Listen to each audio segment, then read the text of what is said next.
যাচ্ছি। মা, একা একা বাড়িতে থাকতে যে আমার একদম ভালো লাগে না। আজ আমিও তোমার সাথে চুরি বিক্রি করতে যাব। আচ্ছা ঠিক আছে মা, চল।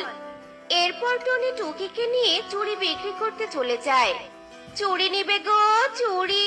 দিদিরা মাসিরা চুড়ি নিতে চাইলে তাড়াতাড়ি এসো, আমার কাছে চলে এসো। চুড়ি নিবে, চুড়ি। টনি দাঁড়া, আমি তোর কাছে চুড়ি নিব। সুখী দিদি, দেখো কোন চুড়ি তোমার পছন্দ হয়। আমাকে এক ডজন লাল চুড়ি দে তো, আমার হাতে লাল চুড়ি বেশি ভালো লাগে। এই নাও সুখী দিদি, তোমার লাল চুড়ি, আর আমাকে 20 টাকা দাও।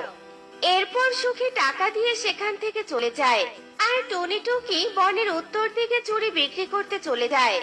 কাকুলি দিদি দেখো, আজ টনির কাছ থেকে কত সুন্দর চুড়ি কিনে নিয়েছি। চুড়িগুলো পরলে আমাকে খুব সুন্দর দেখাবে, তাই না বলো? হ্যাঁ, তা তো দেখাবে, কিন্তু আমার থেকে বেশি সুন্দর দেখাবে না। টুনি চুরি নিয়ে কোন দিকে গেছে রে? আমি টুনির কাছ থেকে 2 ডজন চুরি নিব। বনের উত্তর দিকে গেছে। আমি তাহলে ওদিকেই যাই। এরপর কাকুলি টুনির খোঁজে বাড়ি থেকে বেরিয়ে পড়ে, আর খুঁজতে খুঁজতে কাকু টুনির দেখা পেয়ে যায়। টুনি, তুই এখানে? আমি আরো কখন থেকে তোকে খুঁজছিলাম। তাড়াতাড়ি আমাকে 2 ডজন লাল চুড়ি দে তো, পাশের বনে বেড়াতে যাব। ও তাই নাকি? আচ্ছা ঠিক আছে, এক্ষুনি দিচ্ছি। এই নাও তোমার 2 ডজন লাল চুড়ি, এবার 40 টাকা দাও। আমি এখন বেড়াতে যাচ্ছি, তোকে কোনো টাকা দিতে পারবো না। পাশের বন থেকে এসে তারপর তোকে টাকা দিব। তোকে কোনো টাকা দিতে পারবো না, পাশের বন থেকে এসে তারপর তোকে টাকা দিব। আচ্ছা ঠিক আছে কাকুলি দিদি, তাড়াতাড়ি টাকাটা দিও, কারণ এই চুড়িগুলো বিক্রি করে আমি সংসার চালাই। তোকে টাকা দিতে আমার বয়েই গেছে, তোকে টাকা দিব না বলে তো বেড়াতে যাওয়ার মিথ্যে কথা বলেছি। আচ্ছা ঠিক আছে, তাড়াতাড়ি দিব।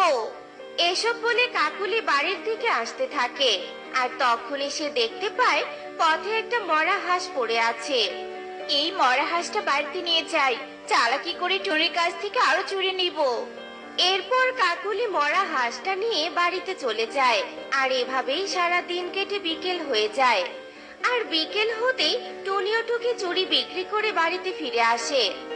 ওই তো টুনি বাড়িতে ফিরেছে, এবার সুখীকে নিয়ে টনির বাড়িতে যাই।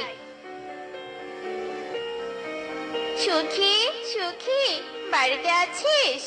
কি হয়েছে কাকুলি দিদি? তুই তো আমার প্রতিবেশী, তাই তোকে একটা বিচার দিতে এলাম।